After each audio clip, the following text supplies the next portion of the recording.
Okay friends, it's time to get started on our driver's side transmission mount. The location for that is going to be directly in between the battery and the passenger compartment. Now to start on this, something that I'm going to mention is you do have clear access to all three of your 17mm headed bolts right down through this area. But for me, I'm going to go ahead and take this out of the way by removing two 10mm headed bolts so I have a little bit more room to access it. All right, got that one out of there. Now let's go ahead and remove the second bolt. That's going to be located right up against here, close to the fender.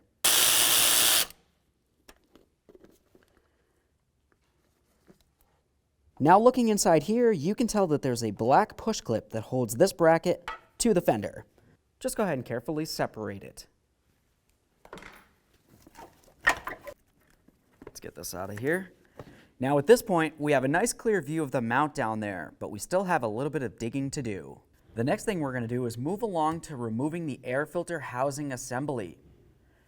To do that, let's come right over here to the clamp. You can either use a Phillips head or a 10mm. We're only going to loosen this enough that we can pull this away from the box. All right, now that we know that that's broken free, let's continue on to our three 10mm mounting bolts. You're going to find one right underneath this area here. If you follow the box a little bit further back, you'll find another 10mm headed bolt. And then if you were to make your way over towards the driver's side of the box, typically you're going to find some sort of rubber plug. Go ahead and pull that, and then remove that bolt as well.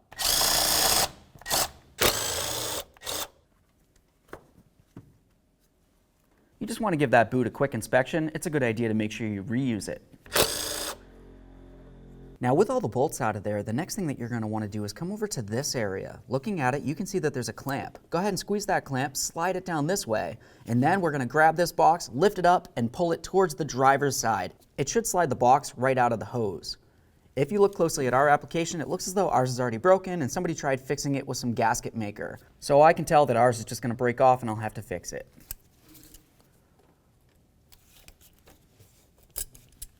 So now I'm going to lift this thing up. Now, like I said, there should be a little piece that comes out of here and slides into the hose. Ours is very clearly broken. That's okay. Let's get this out of the way.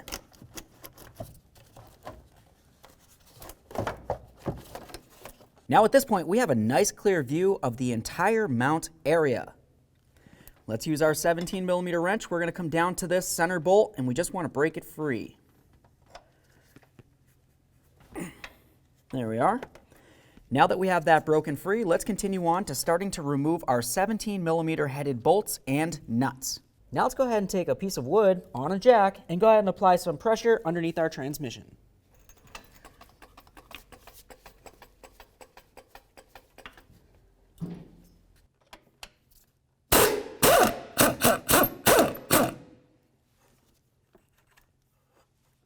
Inspect all of your hardware as you remove it.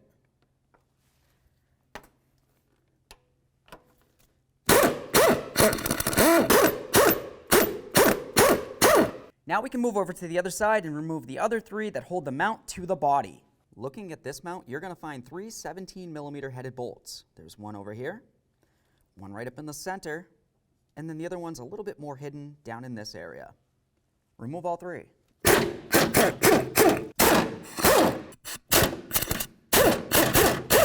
All right, so at this point we have all of the mounting hardware out of here. We can carefully grab onto this and start lifting it up. You want to pay attention to the studs in comparison to everything else, because as we start bringing it up, you might notice getting over the studs makes it so other things hit, like maybe against your brake line. Be very careful not to damage your brake line in any way.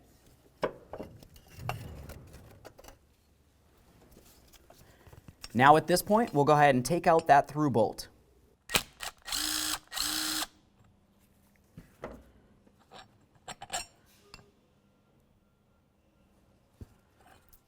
There it is, friends.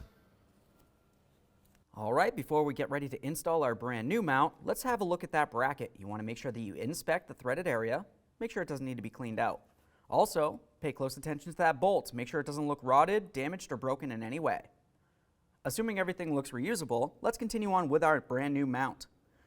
Pay attention to the way I'm holding this. I have it so this area right here is coming towards my arm, and the other area is facing towards the other piece of the bracket.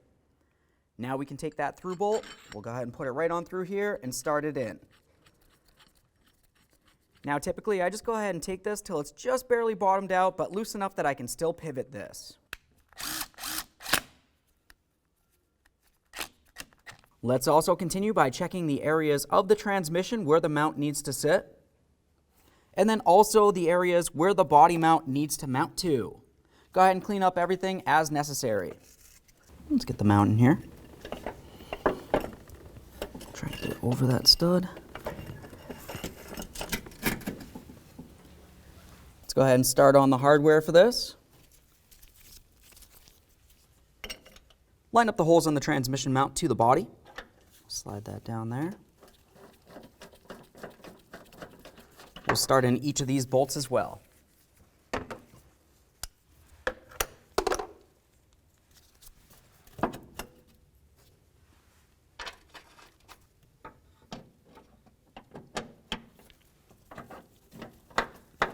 Once they're all started, go ahead and start snugging them.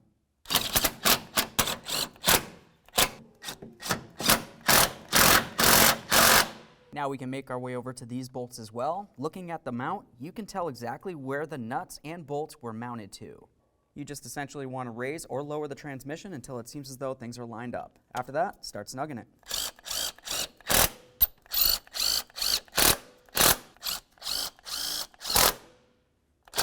With everything bottomed out, let's go ahead and torque everything to 40 foot-pounds.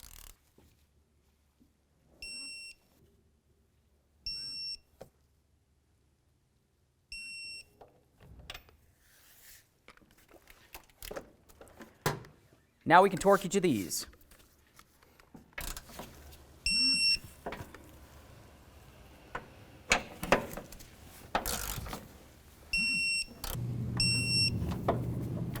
The torque for the through bolt is 40 foot-pounds as well.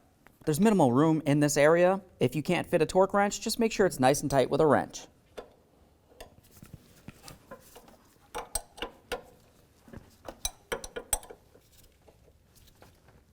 Right there, it's bottomed out. Now we can start putting in our air filter housing. You remember up along the top, we removed a hose. That one had a clamp. Just underneath that, there's a second hose that needs to slide over this. This does not have a clamp. Looking down here, you can see exactly what I'm talking about. With that said, let's slide the box into position.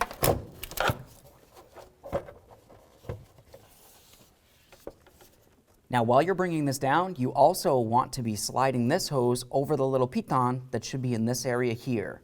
Once it seems as though it's slid on until it's completely bottomed out, we'll continue on by sliding this clamp into position. Now, ours is broken. I'm going to have to fix this, but essentially just go ahead and grab that clamp, slide it right up and into position, which would lock it on. Make sure it's secure. Now let's move to that lower hose down here. I'm just gonna reach right through this area and I should be able to grab onto it and slide it into position. Just double check to make sure it's completely on there. Then you can move along to the upper hose as well. Just go ahead and slide that right on. Once you have it in position, you can see exactly where that nub is. You wanna make sure that's lined up, and then of course tighten your clamp. With all of that situated, we can start reinstalling our mounting hardware. I'm going to start with the longest bolt. Just slide it down and into position. You might have to wiggle the box around to get the hole to line up. After that, just go ahead and make sure you started it in by hand so you're not cross-threading anything. Leave it loose, continue on with the rest of your hardware. Let's get that rearward nut on there. Now that everything's started, go ahead and snug it up.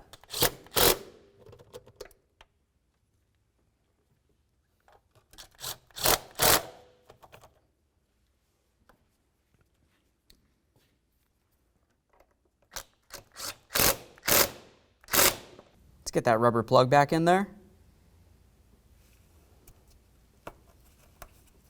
Now we can start putting our fuse panel back down. Looking at the panel bracket, you remember we had that one push clip?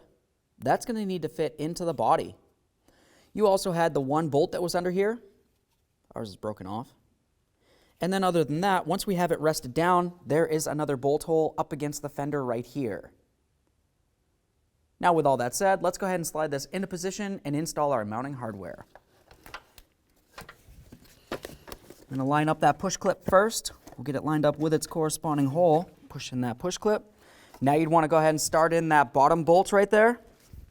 Like I said, ours is broken. Let's just go ahead and line up that other bolt hole now. We can start that one in. Once we have all of them started, we can go ahead and bottom them out.